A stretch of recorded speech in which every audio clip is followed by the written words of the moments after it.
Hello students, welcome to my study centre GS Pathshala. मैं आप लोगों को पढ़ा रहा हूँ लूसेंट प्लस एनसीईआरटी हिंदी और इंग्लिश दोनों में इन अ कॉम्प्रिहेंसिव वे।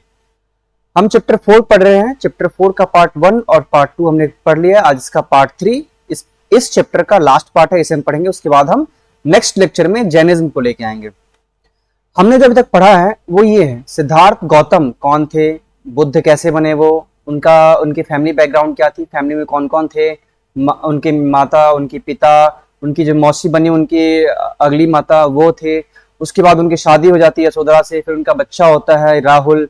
उसके बाद वो बुद्धा बनते कि हुए इनके लाइफ से रिलेटेड जो घटना थी, वो जो एक बूढ़ा आदमी मिलता है, बीमार आदमी मिलता है, एक मृत आदमी मिलता है, फिर एक तपस्वी मिलता है, वो घटना के बाद वो बुद्ध बन गए थे। उनके लाइफ से रिलेटेड इंपॉर्टेंट प्लेसेस कौन कौन से हैं, जैसे कि श्रावस्ती है, सारनाथ है, कुशीनगर है, उसके बाद मल्ल गणराज है, बहुत सारे प्लेसेस जो इनके लाइफ से इंपॉर्टेंट है। नेक्स्ट है इंपॉर्टेंट सिंबल्स, जैसे उनके जन्म को हम कौन से सिंबल से याद रखते हैं, उनके महापरिनिर्वाण को कौन से सिंबल से याद रखते हैं, उनके घर गृह त्याग को, उनके ज्ञान प्राप्ति को, इन सभी किस सिंबल से हम याद रखते हैं वो हमने देखा था। टीचिंग्स ऑफ बुद्धा को हमने 2 पार्ट्स में देखा था कि उन्होंने 4 नोबल ट्रुथ दिया था और 8 फोल्ड पाथ दिया था, मतलब 4 अकाट्य सत्य था और 8 अष्टांगिक मार्ग था। उनके कंटेम्पररी किंग्स कौन हुआ करते थे उस टाइम, वो हमने देखा था। फॉर्मेशन ऑफ बुद्धिक संघ हमने देख लिया था। और इसके नीचे आज हम पढ़ेंगे बुद्धिक संघ का डिवीजन कैसे होता है, क्यों होता है, बुद्धिज्म फैला कैसे, उनका महापरिनिर्वाण के बाद क्या होता है, महायान और हीनयान में डिवीजन होता है वो देखेंगे हम। बोधिसत्व का इंपॉर्टेंस देखेंगे, बुद्धिक लिटरेचर हम देखेंगे आज। इसमें विनय पिटक, सुत्त पिटक और अभिधम्म पिटक है। Impact of Buddhism world wide क्या हुआ इंपैक्ट वो देखेंगे। स्टार्ट करते हैं। बुद्ध का महापरिनिर्वाण हो गया 483 बीसी में, ठीक है। मैंने आपको लास्ट क्लास में पढ़ाया था 483 बीसी में बुद्ध का महापरिनिर्वाण हो गया। कहां पे? कुशीनगर में, ठीक है। कुशीनगर में उनका देहांत हो गया। अब क्या होता है, उनका देहांत होने के बाद क्या होता है, किसी भी जगह पे जब आप इस प्रेजेंट डे इंडियन कल्चर में देखोगे तो कोई भी एक गार्जियन है घर का, उसके देहांत के बाद जो उस पूरे फैमिली में है ढेर सारे डिविजन्स आ जाते हैं, मतलब मतों में भेद आते हैं, लोग आपस में समझते नहीं, अंडरस्टैंडिंग नहीं रहती है। तो सेम चीज वहां पे होने लगा बौद्ध धर्म में। बौद्ध धर्म में क्या हुआ कि बहुत सारे विवाद उत्पन्न होने लगे। कैसा विवाद होने लगा, उनका जो बेसिक कॉन्सेप्ट था उसको लेके, मतलब वो आत्मा में नहीं मानते थे, उनको लेके वैदिक कर्मकांड को नहीं मानते थे, इच्छाओं पे कंट्रोल की बात करते थे, उन सभी चीज को लेके प्रश्न उठने स्टार्ट हो गए। किसके बीच में तर्क होने शुरू हो गए, जो राजा थे, जो कंटेम्पररी किंग्स थे उस समय, उनके बीच में, और जो बौद्धिक मॉन्क्स थे उनके बीच में बहुत सारे तर्क डिबेट्स होने शुरू हो गए। उसके बाद नए नए विचार उत्पन्न हुए, जो डिबेट्स, जैसे उपनिषद में आपने पढ़ा था, उपनिषद क्या था, दे वेयर ऑल द डिबेट्स, जो डायलॉग्स है एक दूसरे के बीच में, वो सब डिबेट्स में आते हैं। तो वो सारी चीजें फिर बुद्ध धर्म में स्टार्ट हो गया। बहुत सारे नए नए एक्सप्लेनेशन आते रहे, लिटरेचर फिर बहुत सारे उसमें चेंजेस आने लगे, जैसे कि विनय पिटक था, सुत्त पिटक था। उसके बाद जब अशोक के काल में आओगे तो अभिधम्म पिटक लिखा जाएगा। तो ये महापरिनिर्वाण का ये प्रभाव पड़ना स्टार्ट हो गया। किसका? बुद्ध के महापरिनिर्वाण का ये प्रभाव पड़ना स्टार्ट हो गया। ऐसा देखा क्या गया कि जब बुद्ध का महापरिनिर्वाण हो गया उसके बाद टोटल 18 सेक्ट्स उभर के सामने है, मतलब 18 नए नए संप्रदाय उभर के सामने है, जिसमें सबसे इंपॉर्टेंट संप्रदाय कौन सा था? महायान और हीनयान। इसके बारे में पढ़ेंगे कैसे महायान हीनयान बनता है। जब बहुत सारे कंट्रोवर्सी चल रही थी उस समय उनके जो शिष्य थे उपाली और आनंद, इंपॉर्टेंट जो उनके आनंद उनके बहुत प्रिय शिष्य थे, इन दोनों ने क्या किया कि लकड़ी पे, जो लकड़ी है, लकड़ी पे इन्होंने संपूर्ण बुद्ध के शिक्षा को लिख दिया और उसको पिटारा में बंद कर दिया। जो आप पिटाक सुने हो कभी, त्रिपिटाक का नाम, विनय पिटाक, सुत्त पिटाक, अभिधम्म पिटाक, तो जो पिटाक वर्ड है ये पिटारा से लिया गया है, इसको एक पिटाक में रख दिया गया। अब इसीलिए इसको हम क्या कहते हैं, सुत्त पिटाक, विनय पिटाक, अभिधम्म पिटाक। उपाली ने लिखा था विनय पिटाक, शिक्षा किसकी थी? बुद्ध की। लिखा किसने था? उपाली ने, विनय पिटाक। उसमें क्या था? नियम एवं अनुशासन था, मतलब बुद्ध धर्म में रहने के लिए आपको कौन कौन सा नियम फॉलो करना पड़ेगा, क्या डिसिप्लिन होंगे, वो था। आनंद, उनके जो प्रिय शिष्य थे आनंद, उन्होंने लिखा था सुत्त पिटाक। सुत्त पिटाक में क्या था? बुद्ध की शिक्षा, बुद्ध की नैतिकता, मतलब जो पॉलिसी थी उनकी, बुद्ध के उपदेश, बुद्ध का सिद्धांत। सुत्त पिटाक भी 5 बुक्स में डिवाइडेड है, मैं पढ़ाऊंगा आगे कौन कौन से 5 बुक्स थे। जब महापरिनिर्वाण उनका बुद्ध का हो गया तो अब क्या होता है कि इनके बीच में कंट्रोवर्सी होनी शुरू हो गई, बुद्ध के बीच में, मतलब बुद्ध के मॉन्क्स थे, तो राजा, बहुत सारे राजा जो थे वो अपना चुके थे बुद्ध धर्म, तो उन्होंने क्या किया कि बौद्धिक संघ बुलाना स्टार्ट कर दिया। तो 4 इंपॉर्टेंट बौद्धिक संघ बुलाए गए 4 अलग अलग एरा में, मतलब 4 अलग अलग वर्षों में अलग अलग राजा ने बुलाया। उसके बाद क्या होता है कि डिवीजन होना स्टार्ट हो जाएगा हमारा बौद्धिक संघ का। तो जो पहला बौद्धिक संघ बुलाया गया था वो बुलाया किस लिए गया था, क्योंकि इनकी मृत्यु हो गई थी, मतलब महात्मा बुद्ध की मृत्यु 483 बीसी में हो गई थी। अब इसके आगे चलेगा कैसे, इसलिए जो तत्कालीन राजा था हर्यक वंश का राजा अजात शत्रु, हर्यक वंश का तत्कालिक राजा अजात शत्रु, उन्होंने बुलवाया था पहला बौद्धिक संघ। कहां पे, उनकी राजधानी राजगीर में। हर एक बौद्धिक संघ को कोई ना कोई अध्यक्षता करता था, हर एक बौद्धिक संघ का कोई अध्यक्षता करता था। तो पहले बौद्धिक संघ की अध्यक्षता किसने की थी, महाकश्यप ने। समझ में आ गया। अगर आपसे पूछा जाए कि पहला बौद्धिक संघ किसने बुलवाया था, अजातशत्रु ने। कहां पे बुलवाया था, तो राजगीर में। और उसकी अध्यक्षता किसने की थी, तो महाकश्यप ने। जब ये होने लगा फिर क्या हुआ कि लगभग 100 साल बाद 383 बीसी के आसपास हर्यक वंश समाप्त हो गया। हर्यक वंश को कौन टॉपल कर दिया, शिशुनाग वंश ने। अब शिशुनाग वंश का उस समय तत्कालिक राजा था कालाशोक। उसने क्या किया, जब बहुत ज्यादा मतभेद बढ़ने लगा, जब आप पढ़ोगे 1907 मैं आपको पढ़ाऊंगा कांग्रेस के टाइम पे, तो सूरत में ये स्प्लिट हुआ था। एक थे प्रो चेंजर, एक थे नो चेंजर। मतलब क्या है कि एक चाहते थे कि हम संपूर्ण नियम कानून बदल दे इस कांग्रेस की, एक चाहते थे कि हम कुछ भी ना बदले, जो जैसा है वैसे ही रहने दे। इसलिए सूरत में स्प्लिट हो गया, किसका, कांग्रेस का। अब उसमें क्या दूसरा बौद्धिक संघ किस लिए बनाया गया था, क्योंकि एक चाहते थे कि विनय पिटक, जिसमें कि नियम कानून रखा हुआ है बौद्ध धर्म का, उसमें कुछ चेंज चाहते थे। एक चाहते थे नहीं, जो जैसा है वैसा ही रहेगा। तो जो चेंज चाहते थे वो महासंघिका बन गए, जो नहीं चेंज चाहते थे वो थेरावादी या स्थविरावादी बन गए। समझ में आ रहा है इतना तक। तो दूसरा बौद्धिक संघ किसने बुलाया था, शिशुनाग के वंश के कालाशोक ने। कहां पे बुलाया था, वैशाली में। कब बुलाया था, 383 बीसी में। उसकी अध्यक्षता किसने की थी, साबकमी ने की थी। कारण क्या था, तो विनय पिटक में डिवीजन चाहते थे, मतलब विनय पिटक में चाहते थे वो चेंजेस कुछ। समझ में आ गया यहां तक। अब क्या होता है कि जो अशोक था, अशोक मौर्य वंश का राजा था। शिशुनाग किस वंश का राजा था, कालाशोक जो था शिशुनाग वंश का था। अजातशत्रु किस वंश का था, हर्यक वंश का था। उसी तरह अशोक जो है, अशोक राजा था हमारा मौर्य वंश का। तो उस अशोक, जैसे अशोक ने क्या किया था कि कलिंग पे युद्ध किया था, कलिंग पे चढ़ाई किया था। जो खारवेल था, खारवेल राजा जैन धर्म को मानता था, उसके खिलाफ उसने लड़ाई लड़ी थी। और अशोक को बौद्धिक बनाया था किसने, उपगुप्त ने। एक बौद्धिस्ट बुद्धिक मॉन्क था, उन्होंने क्या किया कि अशोक को बुद्ध धर्म अपना दिया। तो अब इतना सारा जो चेंजेस चल रहा था, तो अशोक ये जानना चाहता था कि बुद्ध धर्म में आखिरकार चल क्या रहा है। तो लगभग 130 साल के आसपास उसके बाद तीसरी संगति बुलाई गई। किसने बुलाया था, अशोक ने। अशोक ने बुलाया था तीसरी संगति। कहां बुलाया था, पाटलिपुत्र में। ये देख रहे हो, तीसरी संगति कहां बुलाई गई थी, पाटलिपुत्र ने। अध्यक्षता किसने किया था, मोगलीपोतिस या फिर उपगुप्त ने। ये जो आप नाम लिखा हुआ देख रहे हो, मोगलीपोतिस या उपगुप्त। ये उपगुप्त कौन था, जो कि अशोक को बौद्ध धर्म अपनाने वाला था। समझ में आ गया। अब एक्चुअली है क्या सीन कि अशोक जो है वो स्थविरावादी को मानता था, मतलब स्थविरावादी, जो नो चेंजर्स को मानते थे। इसलिए क्या किया उन्होंने, प्रो चेंजर्स, मतलब जो रूल चेंज करना चाहते इसको नकार दिया। अब समझने की कोशिश करो कि जो धर्म है वो स्टेट स्पॉन्सर्ड हो गया, मतलब राज्य उसको प्रायोजित कर रहा है। इसलिए एक नई लिटरेचर लिखी गई जिसका नाम उभर के आया, अभिधम्म पिटक। तो याद रखिए कि जो सुत्त पिटक है, विनय पिटक है, अभिधम्म पिटक है, एक साथ नहीं लिखा गया है। विनय पिटक, सुत्त पिटक बहुत पहले लिखा गया था, लगभग 100, 150, 200 साल बाद अभिधम्म पिटक लिखा गया था। अब इन तीनों को क्या किया गया, पाली लैंग्वेज में तीनों लिखा गया था, इन तीनों को एक बास्केट में डाल दिया गया। इसलिए इसे हम क्या कहते हैं, त्रिपिटक बोलते हैं। तो जब आपसे पूछा जाए कि बौद्ध धर्म का प्रमुख त्रिपिटक में कौन कौन से पुस्तकें हैं, कौन कौन से ग्रंथ है, तो विनय पिटक, सुत्त पिटक और अभिधम्म पिटक। क्लियर यहां तक। अब आगे देखते हैं। अब अशोक ने क्या किया, जैसे कि मैंने आपको बताया था, सिलोन भेजा था किसके, अपने पुत्र को और पुत्री को। किस चीज के लिए, ताकि धर्म का प्रचार कर सके। वैसे ही सेंट्रल एशिया, ये जो भारत का नक्शा है, ये जो भारत है, इसके नॉर्दर्न में, नॉर्थ साइड में जो एशिया है, यहां पे भेजा था उन्होंने अपने, ये उनके धर्म के फॉलोअर्स जो थे उनको भेजा था, अपने पुत्र को भेजा था, अपनी पुत्रियों को भेजा, ताकि तुम धर्म का जाके प्रचार करो। क्लियर। चौथा बुद्ध संगति बुलाया गया था। यहां तक तो क्लियर है कि कंट्रोवर्सी हो रही थी इसलिए बुलाया गया था। अब कंट्रोवर्सी जब बहुत ज्यादा बढ़ गई थी, तो 78 सीई में याद रखिए, चेंज, जो रूल्स चेंज करना चाहते थे उन्होंने अपने आप को कहा महासंघिका, जो नहीं चेंज करना चाहते थे उन्होंने अपने आप को कहा स्थविरावादीन। लेकिन महायान और हीनयान यहां नहीं बनता है। मतलब आपसे पूछा जाए कि महायान और हीनयान कब बनता है, तो वो कनिष्क के काल में बनेगा, ना कि कालाशोक के काल में। यहां पे बनते हैं कौन कौन, महासंघिका और थेरावादीन या स्थविरावादीन। तो चौथा बुद्ध संगीत बुलाया गया कहां पे, कनिष्कपुरा में या कुंडलवन में।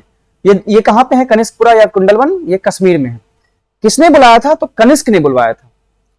और उसकी अध्यक्षता किसने की थी, तो वासुमित्र ने की थी। मतलब पहले सदी तक आते आते क्या हुआ था कि लगभग 18 सेक्ट्स में बट गए थे बौद्ध धर्म। मतलब बौद्ध धर्म जो एक धर्म हुआ करता था उस समय 18 सेक्ट्स में बट गए थे। ये देख रहे हो आप, टोटल 18 सेक्ट्स में बट गए थे। मतलब महासंघिका जैसे 18 अलग अलग सेक्ट्स बट गए थे। अब जो महायान, अब देखो क्या होता है, महासंघिका पहला नंबर पॉइंट है। दूसरा 14 नंबर पॉइंट सर्वस्त्रवादी। तो महासंघिका और सर्वस्त्रवादी मिलके अपने आप को कहा उन्होंने कि मैं महायान बन गया हूं। क्लियर, हमारे अलग नियम कानून होंगे, हम अलग तरीके से बुद्ध धर्म को पेश करेंगे। दूसरा स्थविरावादीन, जो 7 नंबर पॉइंट देख रहे हो आप, स्थविरावादीन। मतलब स्थविरावादी ने, थेरावादीन ने कहा कि हम कोई नियम में चेंज नहीं चाहते हैं। तो इन्होंने अपना अलग पर्सपेक्टिव दिया बुद्ध को लेके। अब समझने वाली चीजें यहां से कि हो क्या रहा है। बौद्ध धर्म अब दो पार्ट्स में बट गया है, एक महायान में, एक हीनयान में। अब देखिए क्या होता है। महायान ने कहा कि हम बोधिसत्व को मानते हैं, हीनयान ने कहा कि हम अरहत को मानते हैं। अब बोधिसत्व क्या है, अरहत क्या है, सो देखिए। बोधिसत्व क्या है कि आदर्श संकल्पना है। मतलब क्या है कि एक आइडल मान लिया गया है। जैसे कि मैं आपको जब इस्लाम पढ़ाऊंगा तो इस्लाम में क्या होता है कि मोहम्मद प्रॉफिट थे, जो इस्लाम धर्म के संस्थापक थे। उनके अनुयायी ने कहा कि हम जो है खलीफा को लाएंगे जो इस्लाम धर्म को बढ़ाएगा आगे। वैसे ही बोधिसत्व का कॉन्सेप्ट क्या है, महायान ने कहा कि जो बौद्ध धर्म है, बौद्ध धर्म का मेन रोल क्या है कि निर्वाण प्राप्त कराना। तो ऐसे ऐसे आदर्श लोग को हम प्रकट करेंगे आपके सामने। मतलब ऐसे ऐसे आदर्श लोग हमारे सामने बौद्ध धर्म में आएंगे जो कि समाज से दुख पीड़ा सब दूर करेंगे। वो अपने निर्वाण में देरी करेंगे जब तक संभव है। क्यों? क्योंकि पहले जो दुखी लोग हैं, जो बहुत समाज में पीड़ित है, उनको निर्वाण प्राप्त में वो उनको पैट्रोनाइज करेंगे। समझ में आ रहा है? ये है बोधिसत्व कॉन्सेप्ट। उसी में क्या है, अमिताभ है, अवलोकितेश्वर है, मंजुश्री है, मैत्रेय, ये सभी बोधिसत्व का नाम है।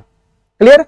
अरहत का मतलब क्या होता है कि बौद्ध धर्म में कोई चेंज नहीं चाहते थे वो। तो बौद्ध धर्म ने अपने अनुयायी से क्या कहा था कि स्वयं के निर्वाण के लिए काम करो। तो वैसे ही अरहत उसे कहते हैं जो स्वयं के निर्वाण के लिए काम करता है, क्योंकि निर्वाण कोई भी प्राप्त कर सकता है। तो बोधिसत्व क्या है और अरहत क्या है, ये क्लियर हो गया आपका? समझ में आ गया? अब देखो क्या है, महायान मैत्रेय मानते थे, जबकि ऐसी कोई अवधारणा नहीं थी हीनयान का। महायान ये मानता था कि मैत्रेय जो है बौद्ध का अगला अवतार होगा। मतलब बौद्ध को एक तो हम विष्णु के इनकारनेशन से जानते हैं, मतलब अवतार से। दूसरा, महायान ने कहा कि बौद्ध का अगला अवतार मैत्रेय होगा। जैसे आपने ये देखा कि मैत्रेय है, बौद्ध का अगला अवतार माना गया है इसे। नेक्स्ट है, बुद्ध को भगवान के रूप में माना जा रहा है, जबकि बुद्ध को मानव के रूप में हीनयान वाले मानते हैं। अब देखने की कोशिश करो, अगर आपसे पूछा जाए कि बुद्ध को भगवान के रूप में कब से पूजा जाने लगा, तो चौथी बौद्ध संगति से। स्प्लिट कब हुआ था बौद्ध धर्म महायान और हीनयान में? जब चौथी बौद्ध संगति हुई थी। तो भगवान के रूप में कब से माने जाने लगे? जब ये चौथा बौद्ध संगति कनिष्क ने करवाया था, तब से। जबकि ये मानव मानते थे। क्यों? क्योंकि वो मानते थे कि ये बुद्ध जो है वो मानव रूप में पैदा लिए हैं, उनका जन्म मानव रूप में हुआ है। उसके बाद क्या है कि उनका रूपरेखा सब मानव रूप में है, उन्होंने स्वयं के निर्वाण के लिए काम किया है, वैसा है। जो महायान है, विनय पिटक में परिवर्तन चाहते थे। विनय पिटक क्या है? विनय पिटक ऐसा संग्रह है, ग्रंथ है, जिसमें संघ के लिए नियम कानून लिखे गए, जबकि ये नियम कानून में कोई बदलाव नहीं चाहते थे। कौन? हीनयान।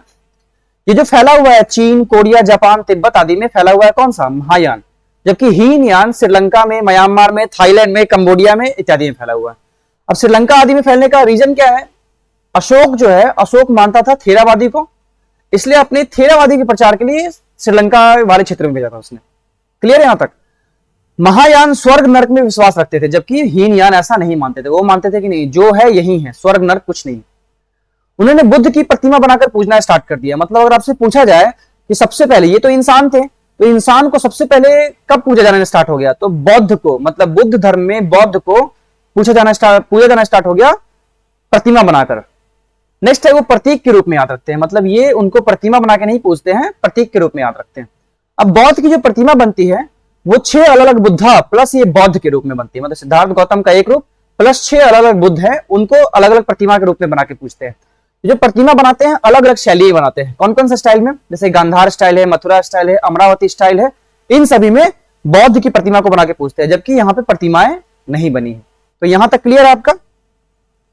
चलिए नेक्स्ट देखते हैं।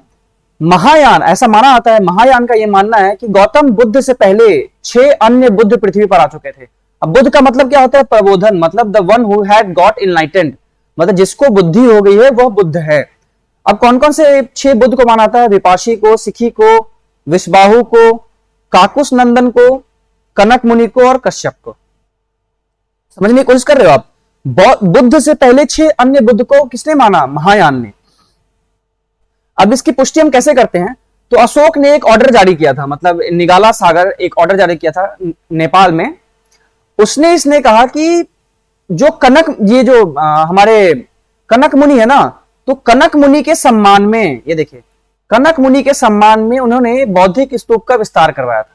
जो अध्यादेश जारी किया उसमें लिखा हुआ है कि कनक मुनि की याद में मैं स्तूप को बढ़ाने की आज्ञा देता हूं, इनलार्जमेंट का। अगर आप बढ़त कलाकृति देखते हो, बढ़त एमपी में है, तो इसमें क्या है? सिवाय सिखी के, इनको छोड़ के, मतलब सिखी को छोड़ के बाकी 5 विपासी, विश्वहु, काकुस नंदन, कनक मुनि और कश्यप, इन सभी की प्रतिमाएं बनाई गई है। कहां पे?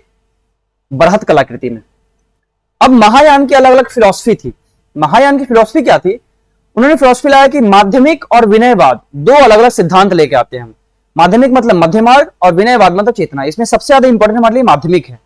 ये इतना ज्यादा नहीं फैला, इसके पीछे ढेर सारे कारण है, पर ये सब्जेक्ट ऑप्शनल का, इसलिए आपको याद नहीं रखना है। एग्जाम सेंट्रिक रहना है, उतना ही पढ़ना जितने एग्जाम में पूछा जाता है। अब देखिए माध्यमिक क्या था? इसको प्रोपाउंड किया था किसने? नागार्जुन ने। नागार्जुन ने किसको प्रोपाउंड किया था? माध्यमिक सिद्धांत को। इसके अनुसार क्या है कि आपको मध्य का रास्ता लेके चलना है। समझ में आ रहा है? ना ही एक्सट्रीमिस्ट बनना है आपको, ना ही आपको बहुत ज्यादा सॉफ्ट बनना है। नागार्जुन कौन था? कनिष्क के दरबार का एक स्कॉलर था। यहां तक क्लियर है? कनिष्क कौन सा था? कश्मीर का एक राजा था, तो कनिष्क के दरबार का एक स्कॉलर था। वो 78 सीई के आसपास नागार्जुन को, कनिष्क ने क्या किया था? नागार्जुन को 78 सीई के आसपास चीन में भेजा था ताकि आप बौद्ध की शिक्षा का विस्तार करो। नागार्जुन ने शून्यता का सिद्धांत दिया था, मतलब जीरो, ZERO, जीरो मतलब इम्पिटीनेस। इम्पिटीनेस का सिद्धांत किसने दिया था? नागार्जुन ने। इनके अनुसार क्या है कि जो भी चीज आप देख रहे हो आसपास, वो सब खाली है, they are all the illusion. उन्होंने ये कहा कि इस सिद्धांत के अनुसार क्या है कि चीजों को समझने के लिए, जैसे if anything is just beside you, किसी भी चीज को समझने के लिए आप परिश्रम कर रहे हो, तो वो सब चीजें भ्रम है, भ्रम में श्रम कर रहे हैं लोग। क्लियर यहां तक? वो सभी अर्थात क्या है? खाली है, कुछ नहीं, यहां पे संसार बिल्कुल खाली है। इनकी रचना है माध्यमिक करिका। उन्होंने उसमें सापेक्षता का सिद्धांत दिया, मतलब रिलेटिविटी थ्योरी। वो जो आइंस्टीन का रिलेटिव थ्योरी है वो वाला नहीं, ये सापेक्षता सिद्धांत है कि हर चीज का कोई ना कोई कारण, जैसे मैं आपको पढ़ा रहा हूं उसका कोई कारण है, आप पढ़ रहे हो उसका कोई कारण है, मैं यहां पे बैठा हूं उसका कोई कारण है, आप वहां पे हो उसका कोई कारण है। तो हर चीज का कोई ना कोई कारण है। इसकी सिद्धांत किसने दिया था? ऐसा सिद्धांत दिया था नागार्जुन ने। अब हर्षवर्धन, अब एक इंटरेस्टिंग चीज बताता हूं, जो जब ह्वेनसांग आएगा भारत, तो जो नागार्जुन ने लिखा था ना ये माध्यमिक सिद्धांत, तो माध्यमिक सिद्धांत को जानने में बहुत ज्यादा उत्सुक था कौन? ये जो ह्वेनसांग आएगा। ह्वेनसांग कब आता है? हर्षवर्धन के शासनकाल में। चलिए यहां तक क्लियर है? दूसरा है विनयवाद। विनयवाद देखते हैं। विनयवाद में क्या हो? चेतना या योगाचर का सिद्धांत। इसमें क्या है कि इसको प्रोपाउंड किया था मैत्रेय नाथ ने। उसको किसने प्रोपाउंड किया था? माध्यमिक सिद्धांत को नागार्जुन ने। योगाचार या विनयवाद सिद्धांत को किसने प्रोपाउंड किया था? मैत्रेय नाथ ने। इसके अनुसार क्या है कि संपूर्ण ब्रह्मांड में अपना खुद का अस्तित्व है, पर वो देखने वाले की चेतना पे डिपेंड करता है। अब एग्जांपल समझाता हूं एक आपको। से for example this is water body, ठीक है? यहां पे एक नाव है, क्लियर? लकड़ी का नाव है। अगर 4-5 लोग यहाँ पे खड़े हैं, मतलब एक ऐसा गरीब आदमी खड़ा जिसके पास खाने के लिए खाना है पर वो लकड़ी जलाने के लिए नहीं है। दूसरा एक मछुआरा वहां पे जिसके पास नाव नहीं है, उसके पास सैली है। तीसरा वो है जो कि व्यापारी है, वो चाहता है कि यहां से दूसरा जगह चला जाए लेकिन बाढ़ आया हुआ है। अगर वो नाव देखेगा, तीनों आदमी ने नाव देखा, तो पहला आदमी चाहेगा कि ये मुझे नाव अगर मिल जाए तो मैं इसको काट के, चीर के लकड़ी बना लूं, मैं भोजन पका सकता हूं। अगर मछुआरा देखता है तो सोचेगा कि मैं इससे मछली पकड़ सकता हूं। कोई दूसरा आदमी देखेगा जिसको इस पार से दूसरी जगह जाना है, तो वो सोचेगा कि काश मुझे ये नाव मिल जाए तो मैं इस जगह से दूसरी जगह पार कर जाऊं।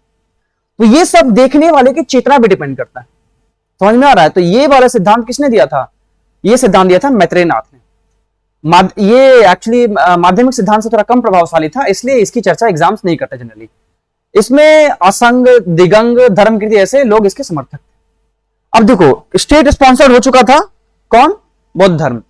तो होता क्या है कि जब आप ये देख चुके हो कि बौद्ध है, संघ है, धम्मम बुद्धम शरणम गच्छामि, धम्मम शरणम गच्छामि, संघम शरणम गच्छामि, तो उसके बाद क्या होता है कि जो वज्रयान है, जैसे आप देखा ना कि हीनयान है, एक महायान है, उसके बाद समय के साथ क्या होता है कि 750 सीई तक, मतलब कॉमन एरा सीई, बीसीई नहीं है ये, तो 750 सीई तक आते आते क्या होता है कि ये जो धर्म है तिब्बत के रूप, तिब्बत वाले क्षेत्र में बहुत ज्यादा फैल गया। अब तिब्बत में क्या था कि वहां के स्थानीय धर्म थे, वहां पे मिलने के बाद वो तंत्र मंत्र में विश्वास रखना स्टार्ट कर दिया। तो जो ये हमारा बौद्ध धर्म है उस समय से बिल्कुल ही अलग होना स्टार्ट हो गया। जो महायान और हीनयान का कॉन्सेप्ट था बिल्कुल अलग हो गया, इसलिए उसको हम क्या कहते हैं? वज्रयान।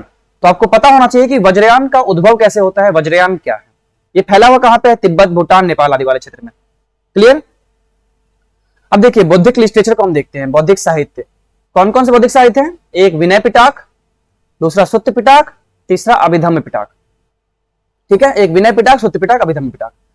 जो विनय पिटक और सुत्त पिटक है और अभिधम्म पिटक है, इन चीजों को सबसे पहले जब हीनयान जो मानते हैं, हीनयान ने किस भाषा में लिखा? इसे पाली भाषा में लिखा।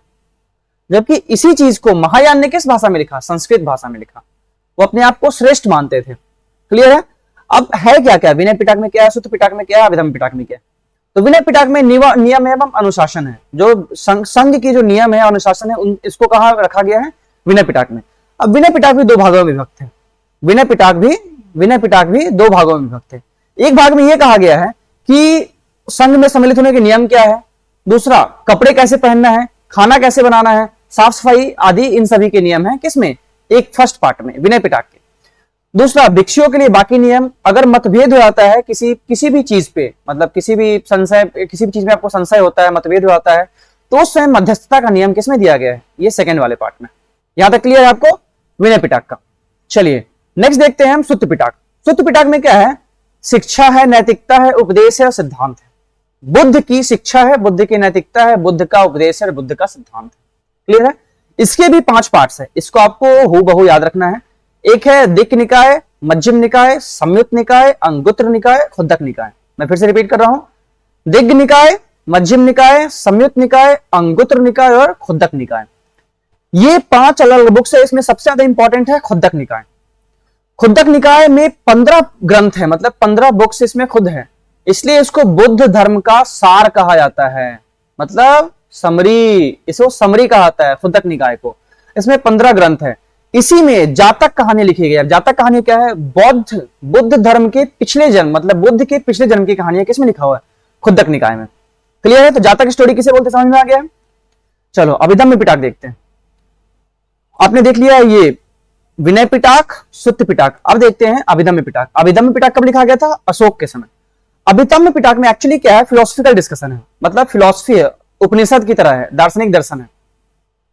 इसमें प्रश्नोत्तर के रूप में चीजें लिखी गई है, जैसे कि if someone is asking something to anyone and their discussion is being imprinted on it. समझ में आ रहा है इतनी चीजें? उसमें क्या है कि 7 ग्रंथ सम्मिलित है। कौन कौन 7 ग्रंथ सम्मिलित है? धर्म संगनी, विभंग, धातु कथा, युगल पंचती, कथावथु, यमक और पट्टान। ये 7 ग्रंथ सम्मिलित है किसमें? अभिधम्म पिटक में। एक बार रिपीट कर रहा हूं, धर्म संगिनी, विभंग, धातु कथा, युगल पंचती, कथावथु, यमक और पट्टान। इन सभी को आपको याद रखना है, एग्जाम्स में पूछे जाते हैं।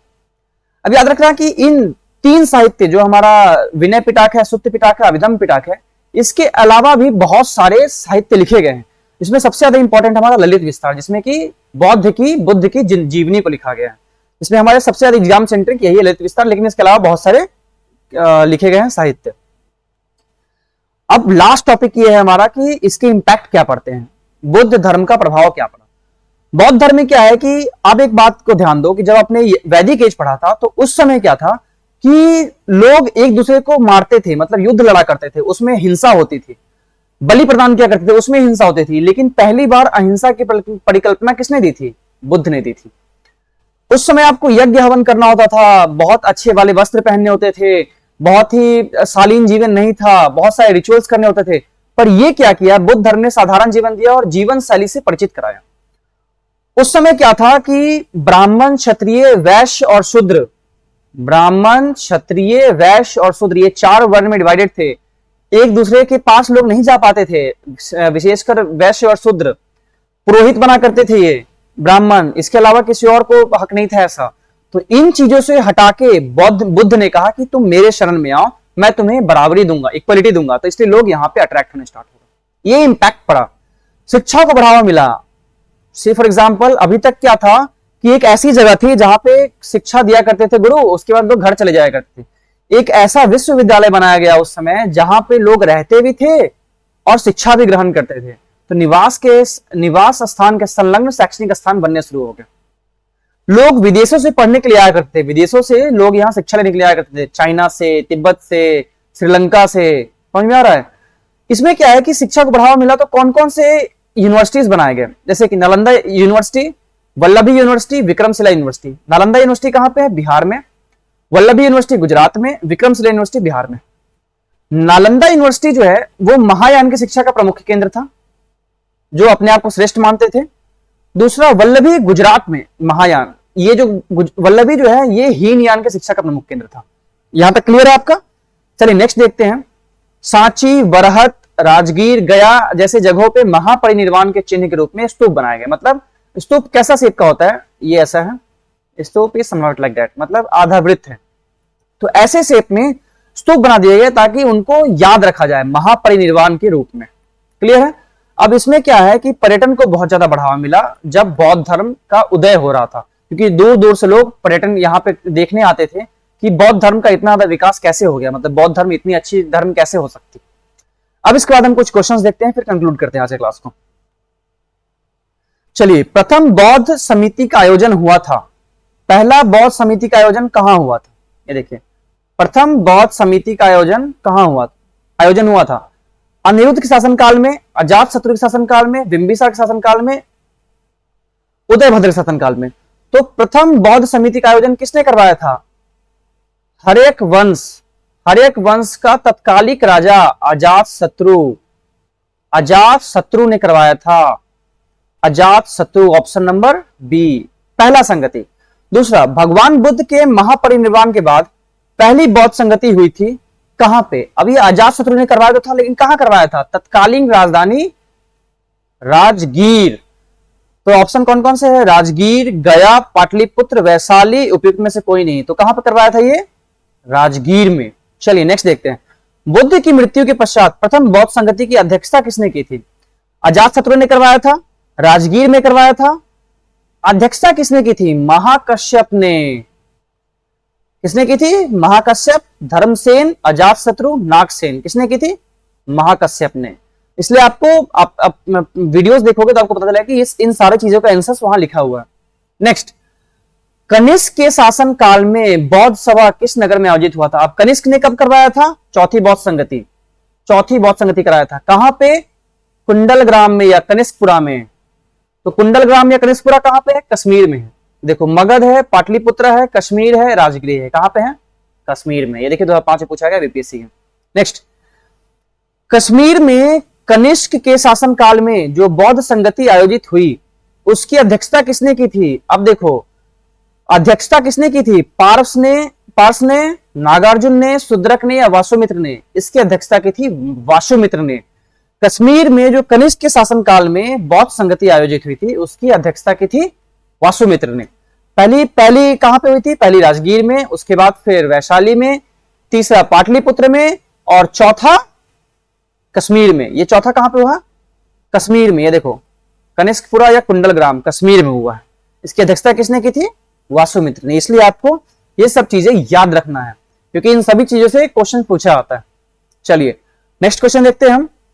नेक्स्ट क्वेश्चन है, गौतम बुद्ध को एक देवता का स्थान किस राजा के युग में प्राप्त हुआ? अब देखो, उनको कब प्राप्त हुआ था? जब चौथा बौद्ध संगति चल रहा था, उस समय स्प्लिट हो गया महायान और हीनयान में। तो महायान और हीनयान के समय ही क्या हुआ कि महायान वालों ने बोला कि हम लोग चाहते हैं कि बुद्ध जो है भगवान है, उसको भगवान के रूप में माने हम, जबकि हीनयान चाहते थे नहीं, बुद्ध जो है एक मानव है, उनको मानव के रूप में, उपदेशक के रूप में मानेंगे। तो गौतम बुद्ध को एक देवता का स्थान कब प्राप्त हुआ? अशोक के काल में, कनिष्क के काल में, चंद्रगुप्त विक्रमादित्य काल में, हर्षवर्धन काल में। अब चौथी बौद्ध संगति कब हुई थी? ये हुई थी 78 सीई में। किसने करवाई थी? कनिष्क ने करवाई थी। कहां पे कराई थी? कुंडग्राम में। तो इसलिए ऑप्शन इसका हो जाएगा option number B, Kanishka. Next, निम्नलिखित में से किस शासक ने द्वितीय बौद्ध सभा का आयोजन किया था? पहला बौद्ध सभा किसने किया था? अजातशत्रु। दूसरा बौद्ध सभा ये किस काल का था? ये था अजातशत्रु, जो था हमारा हर्यक वंश का था। दूसरा शिशुनाग वंश आया, तीसरा मौर्य वंश आया, चौथा कनिष्क आया। क्लियर यहां तक?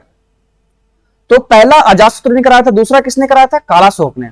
अजातशत्रु, कालाशोक, आनंद और अशोक। दूसरा किसने कराया था? कालाशोक ने। तीसरा किसने कराया था? अशोक ने। चलो नेक्स्ट देखते हैं। निम्नलिखित 4 स्थानों में हुई बौद्ध संगति का सही कालक्रम चुनिए। अब देखिए, सबसे पहला कहां पे हुआ था? सबसे पहला किसने कराया था? अजातशत्रु ने। कहां कराया था? राजगीर में। दूसरा किसने कराया था? कालाशोक ने। कालाशोक ने कहां कराया था? वैशाली में। तीसरा किसने कराया था? अशोक ने। अशोक ने कहां कराया था? पाटलिपुत्र में। चौथा किसने कराया था? चौथा कनिष्क ने कराया था। इसने कहां कराया था? कुंडलवन में या कुंडग्राम में। तो राजगीर, वैशाली, पाटलिपुत्र और कुंडग्राम। राजगीर,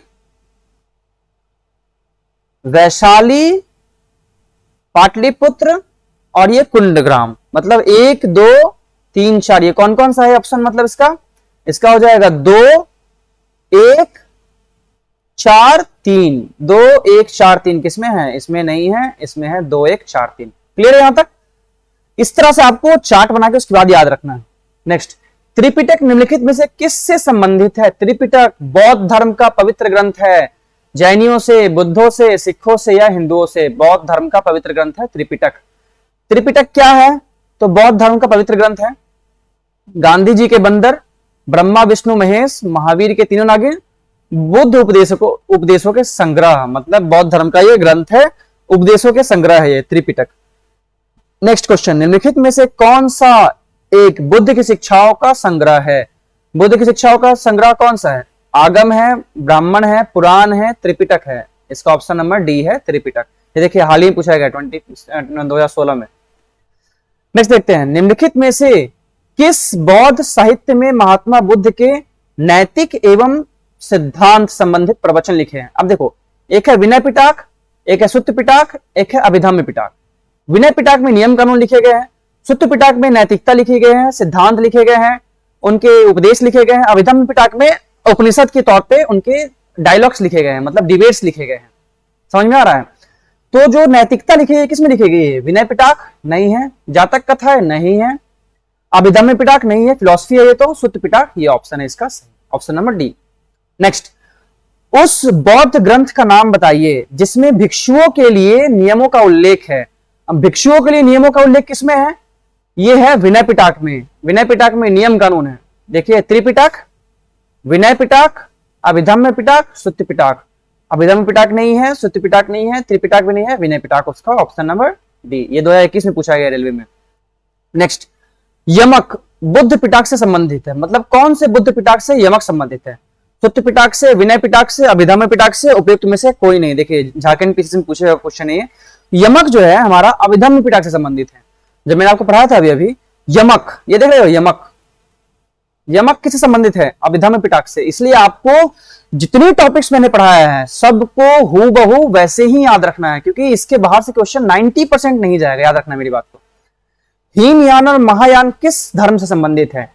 अब जब स्प्लिट हुआ था बुद्ध का कनिष्क के काल में 78 सीई में, तो कहां हुआ था ये? हीनयान में और दूसरा महायान में। तो हिंदू धर्म संबंधित है हीनयान महायान, या फिर जैन धर्म से, बौद्ध धर्म से या सिख धर्म से? तो ये संबंधित है बौद्ध धर्म से। ये भी 21 में पूछा गया क्वेश्चन है।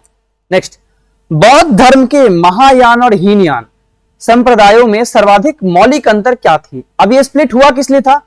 ये चाहते थे कि नियम कानून, ये चाहते थे कि नियम कानून हम नेक्स्ट दूसरा बनाए महायान वाले, हीनयान वाले चाहते थे कि नियम कानून सेम रहे। महायान ने कहा कि बुद्ध भगवान है, जबकि हीनयान ने कहा कि बुद्ध जो है उपदेशक या मानव।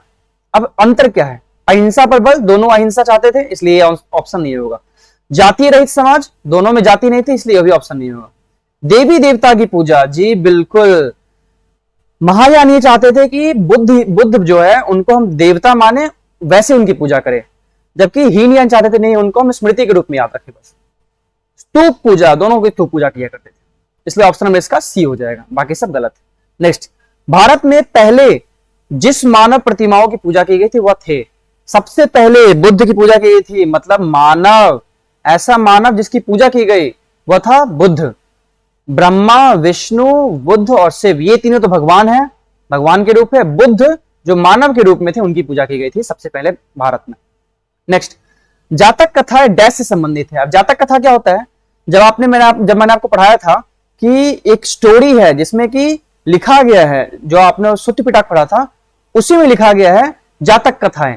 तो जातक कथाएं क्या है कि बुद्ध से संबंधित पिछले जन्म में, जैसे बुद्ध की पिछले जन्म से संबंधित कहानियां हैं।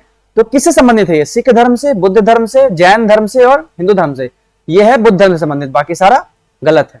क्लियर? नेक्स्ट, बोधिसत्व की अवधारणा इनमें से किससे संबंधित है? अब देखो, बोधिसत्व कौन मान रहा था? महायान वाले या हीनयान वाले? बोधिसत्व मानते थे महायान वाले।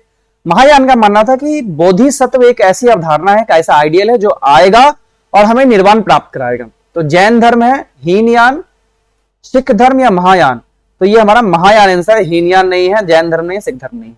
नेक्स्ट, बौद्धों के विश्वास अनुसार गौतम बुद्ध का अगला अवतार किसे माना गया है? अगला अवतार किसे माना गया है? मैत्रेय को। अभी मैंने आपको पढ़ाया था, अगला अवतार किसे माना गया है? अत्रेय, मैत्रेय, नागार्जुन या कलिक। जब आप महायान और हीनयान पढ़ रहे थे तो महायान में यह पढ़ाया गया था कि महायान वाले ये मानते हैं कि बुद्ध का अगला अवतार मैत्रेय है। देखो, बुद्ध का अगला अवतार कौन है? मैत्रेय। ये देख रहे हो, बुद्ध का अगला अवतार कौन है? मैत्रेय। जबकि ऐसी कोई अवधारणा हीनयान वालों के अंदर नहीं थी। तो यहां तक क्लियर है, जैसे बहुत सारे बोधिसत्व आए थे उसी तरह एक मैत्रेय भी बोधिसत्व होगा जो अगली बार आएगा, अगला इनकारनेशन है उनका। नेक्स्ट, चित्रकला की गांधार शैली का सूत्रपात किसके द्वारा हुआ था? आप देखो, प्रतिमाएं किस धर्म में किसने पूजना स्टार्ट कर दिया था? बौद्ध धर्म में। महायान वाले, हीनयान वाले ने? तो वो थे महायान वाले। अब महायान वाले ने प्रतिमा बनाना के पूजना स्टार्ट कर दिया, तो प्रतिमा जो बनाएगा उसी में शैली है, गांधार शैली। गांधार शैली, मथुरा शैली, अमरावती शैली, ये सभी किसमें था? महायान में। ऑप्शन है हमारे हीनयान, महायान, वैष्णव संप्रदाय या शैव संप्रदाय। तो ऑप्शन नंबर इसका बी हो जाएगा। नेक्स्ट है, प्रथम शताब्दी ईस्वी में किस भारतीय बौद्ध भिक्षुक को चीन भेजा गया था? अब याद रखिए, प्रथम शताब्दी ईस्वी मतलब 000 से लेके ये 100 तक, मतलब 100 सीई तक, 100 सीई तक। उस समय कनिष्क का काल था, 78 सीई में। ठीक है, कनिष्क का जो दरबार में रहता था एक स्कॉलर था, उसका नाम था नागार्जुन। नागार्जुन को भेजा गया था चीन में ताकि बौद्ध शिक्षा का विस्तार कर सके। ऑप्शन क्या है इसका? असंग है, अश्वघोष है, वाशुमित्र है या फिर नागार्जुन है। इसका ऑप्शन नंबर डी हो जाएगा। उत्तराखंड पीसी से पूछा गया 2005 में।